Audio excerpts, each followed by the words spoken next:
welcome to another episode of A San Francisco Conservative, the new podcast series featuring yours truly, Tom Martin. I'm a lifelong journalist. I've produced for ABC News, CNN, and CBS News over the years, and I love meeting and speaking with interesting, fascinating people, talented people that are passionate about a wide range of subjects, and that's what brings me to this podcast series. On every episode, as you probably know, I'm joined by author David Parker from San Francisco. David is the author of two excellent books, which I highly recommend, Income and Wealth and A San Francisco Conservative, which gives our podcast series its title. And he joins us now from San Francisco. Hey, David, how are you? I'm fine. How are you, Tom? How you doing? I'm doing very well. Doing very well. I must admit, I guess our politics may be a little bit different, perhaps not, but I've been enjoying kind of seeing some of the turmoil in Congress over recent days and weeks. It took Kevin McCarthy 15 rounds to get the speaker's seat, and there was all kinds of chaos with the Republicans there, and so a lot of my friends who are Democrats are really celebrating. And I just wanted to check with you and see if they're on the right track, if the Democrats really have good reason to celebrate. No, the nation is just having fun. We have extremists on the left and extremists on the right in Congress, when in fact the nation is a moderate. You would never know. So I'm not interested in what Congress is saying or doing. Okay. In fact, anyone who's successful in business doesn't care what Congress is doing, because that's what Wall Street is for. It tells people in business how to go around everything they say. So it's just show business. It's show business. Well, Congress does serve that legislative function, and it seems that we do need to pay them some attention. I mean, do you think they really have rendered themselves irrelevant? Yes, we have what's called an administrative state, like a fourth element of Congress that's illegal. Congress only is to pass laws because they're elected, and if the citizens don't like what Congress is doing, they won't re-elect them, especially the congressmen, which are up for election every 2 years. But they pass the buck. The EPA writes the laws for environmental protection. Department of Education writes the laws for education. Homeland Security is writing the laws for immigration. Congress doesn't want to write any law that has any consequence or for which they may not be re-elected. So I can't get interested because they're passing the buck purposely. Yeah. And because of gerrymandered election districts, Democrats are never running against a Republican, so a moderate voice would win. They're only running against Democrats, and Republicans are only running against Republicans. So the most extreme wins on both sides. So we have a Congress where everybody's extreme, and they have to have 15 rounds to have a speaker. That's just a show. Yeah. Not just a show, but it's pretty close to it. Yeah. No, you raise an excellent point. As I think you know, I've told you a few times, one of the qualities that I really love about your books, about your writing, is that you take the long view, and I'm talking couple thousand years, not just last week. I think you did describe Congress quite accurately there as far as these extremists and so on. And it does seem that so many of our elected representatives are just taking the short-term view, which can't be good for our country. You're excellent at that long-term view, looking back on how history has unfolded. You're also excellent at predictions. We've talked about that on one of our episodes. Where do you see things headed in terms of the Republicans and the Democrats? I have a strong feeling that within 30 years, maybe less. I was on an interview yesterday, and I started to talk this way, and they all said, in 30 years, we'll all be dead. I says, well, okay, make it 20. That the Democratic Party will be a permanent minority party.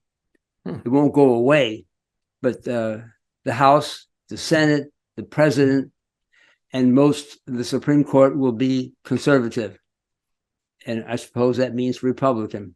But because the Democratic Party doesn't stand for anything and hasn't done anything, and it's using its voters a little bit perversely, and it's that's going to backfire, is what I'm saying. And it slowly is a consensus. The first consensus happened in 2016.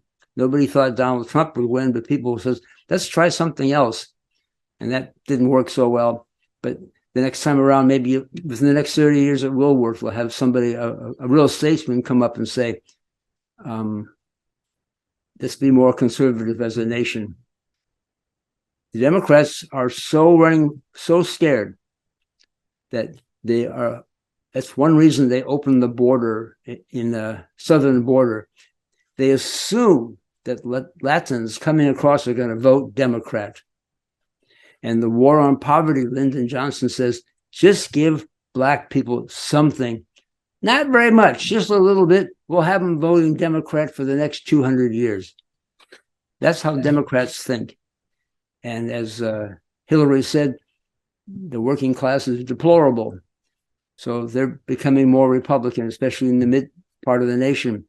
Little by little, that's just slowly backfiring. There's more and more Black and Latin who are voting Republican or conservative, I should say. And I think in the next 20 years, it's going to go really very strong. And that's the end of the Democratic Party for being so elite in their thinking, really. Coastal elites is who they are now. Grads from university grads living on the coast. That's who the Democratic Party is appealing to. Well, I can't resist a few follow-up questions. That's quite a dramatic prediction, obviously. But I just wanted to take a quick minute to remind our listeners and our viewers that this is a San Francisco Conservative, a new podcast series. And this is Tom Martin, and I'm speaking with author David Parker, author of Income and Wealth, and his latest book, A San Francisco Conservative. Following up on that bold prediction, the demise or the near demise of the Democratic Party in 30 years, you'd mentioned immigration and you'd mentioned basically race relations. In terms of immigration, you're there in the Silicon Valley, and you've reminded us many times that these tech companies really need the immigrants. We talked about the quality of education in this country, which I know you're concerned about. So aren't really the Democrats doing a good thing by facilitating immigrants to this country? Not that kind of facilitation. The immigrants that we need for Silicon Valley are college grads who have studied what's called STEM, science and technology and engineering and mathematics. And that's people who study that want to come here because they get paid much more. And we're in the forefront of all of that kind of stuff. So they were yelling at Donald Trump, who was hard on immigration. We need immigrants coming here, but not immigrants coming across the border who are fleeing poverty. That's so there's an element of arrogance that it takes a while for the nation to finally realize the Democrats are an arrogant party. My favorite example is George W. Bush. When he ran for governor of Texas, he beat a very popular person who was a woman, and Marge Richards, and who was a moderate. Right, I think Ann Richards. She was beloved by the state. And he turned to the Latin voters and says, why are you voting Democrat? You're a conservative culture. And you're patriotic. You come here and you are shocked to see how many Americans are bashing America, especially the Democrats and liberal college students, and it's disturbing you. You should be voting Republican. That's who you are. And he did his whole campaign in Spanish, and so he beat her easily, and he won a second time. He didn't just become president just because his father was president once. He earned the right. He was governor for 8 years, and he won that election against a very popular person. Bush looked a little bit dumb, but he wasn't dumb. Well, good point. Good point. I want to circle back. Also, you shared your view, and the way I interpret that is that you're saying that the Democratic Party is really trying to placate the African American community by, giving them programs and so on. And I just look back again on, recent elections, the midterm elections. And for example, in Georgia, Donald Trump had supported Herschel Walker for senator, was a great football player. He's a celebrity in the state of Georgia, we know. But, I found myself wondering if this gentleman is really qualified to be a U.S. senator. And for a party to put forward candidates, I mean, even Mitch McConnell said, he holds his views pretty close to the vest, but I think he said, I'm concerned about, candidate quality.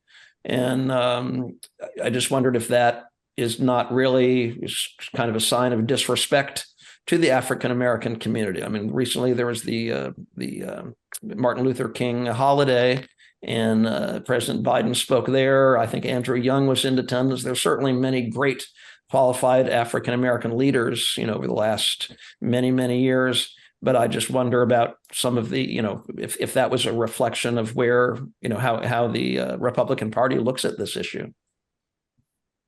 Donald Trump was the first wake-up call to what I'm talking about. And he wasn't qualified to be president. He didn't have any political experience, why he couldn't get any legislation passed. As Arnold Schwarzenegger in California was another wake-up call. He couldn't get legislation passed. They didn't pay their dues as politicians. They weren't qualified. Herschel Walker is probably not qualified. And I'm not sure race has anything to do with that. So that's the first wake-up call. But within the next 20 to 30 years, there'll be better people coming forward on the conservative side that won't be that will be qualified. And maybe they'll stop gerrymandering so badly, and we'll have more moderates just in general. And then if you have more moderates in general, you'll have better people stepping forward. The extremists, many of them are not really such great people, left and right. I don't like them. And I don't like to see the country fighting like that. But so Donald Trump was a wake-up call. And let's see, next 20, 30 years, George Bush, what he did will be the future. They'll say, we're a conservative nation. Why are you voting liberal? And that's the nicest argument you can say. That's not attacking anybody. I think that's the future. Yeah. Okay. I've predicted stuff over the years. One reason I write, I haven't been wrong. I've had 6 or 8 predictions that nobody made, and I made them at the second that I felt them against opposition, and everyone has been right. So I'm probably right here again. Democratic Party will be a minority party. It'll be the conscience for the nation. Let's not forget about the less fortunate. That's a legitimate conscience, but they won't be in power. Okay. Well, I look forward to joining you in 30 years for a drink, and we'll reflect. Yeah, we'll keep the podcast going for 30 years. That's right. We'll celebrate the 30th anniversary of our podcast. Well, I think we have one more question, and again, I don't mean to be argumentative here, but one of the things views that you've expressed, in our episodes here that makes a lot of sense to me, like many do, of course, is about, I've asked you about, if you're concerned about gridlock in Congress, and you said that this kind of debate is very healthy for democracy. And that's, what the founding fathers intended. I know you've studied the founding fathers in great detail. And so if there is this diminishing power of the Democratic Party, isn't that really bad for democracy? No, because there's only 2 parties. One is conservative and one is liberal. And liberals had their chance. 1933, we had the New Deal. 1964, war on poverty. And we're discussing, even on Martin Luther King Day, we had speeches discussing the same thing they were discussing in the 1960s. We have to spend money for education. We have to take care of the less fortunate. And you can't solve problems with money. So once the nation wakes up to that fact and looks closely at the Constitution, which is one page, European Union Maastricht Agreement is 254 pages. The UN Charter is probably the same. If you can't live by a simple set of rules, we elect our Congress, and the government has enumerated rights. You can do these 6, 8 things. You can have a Navy, have a post office, a few things like that. But you can't be solving people's personal problems, because it's all paid for by the middle class. And the middle class is going to wake up and realize our standard of living is considerably reduced because we're paying half of our money in taxes. Indirect and direct combined is half your income. And nothing to show. Poverty the needle hasn't moved since 1964. Education scores have dropped 25% with the spending of money. There's nothing to show for it except the waste and lowering the standard of living of the nation. And that wake-up call is coming. If the founding fathers had it right, simple, limited government, do a few things. We want a neutral third party to do a few things. We don't want no government, but pretty much we're on our own. That's what Alexis de Tocqueville said was great about our country. Citizens are so responsible, unlike anywhere in the world. That's the direction we have to go back. And if the country realizes it, that's the end of the Democratic Party. Because they don't stand for that. That's not what they talk about. Yeah. Well, it's a dramatic prediction, but I appreciate your explaining your thinking behind that. It does make a lot of sense. I think that's an excellent note to end on. Also, again, I just want to thank our viewers and listeners for joining us here on A San Francisco Conservative, the podcast. If you're watching on the YouTube channel, make sure you click on the subscribe button so you don't miss an episode, and be sure to share your comments with us. If you're watching or listening on another platform, visit our YouTube channel, A San Francisco Conservative, the podcast, and please subscribe. And David, any closing thoughts to share with our audience? Well, you alluded to it, and that's always a good closing thought, that all the examples in my writing are from the past, that I'm not making anything up, and our problems are no different than the problems in the past, including 2,500 years ago. If you read Aristotle, he talks like us about the same things. First century Rome, 18th century Age of Enlightenment, they're talking about the same thing. And they sound like us. And then I'm a person who's been successful in business, so my examples are from business as opposed from academia. So I believe my books have something genuine to offer.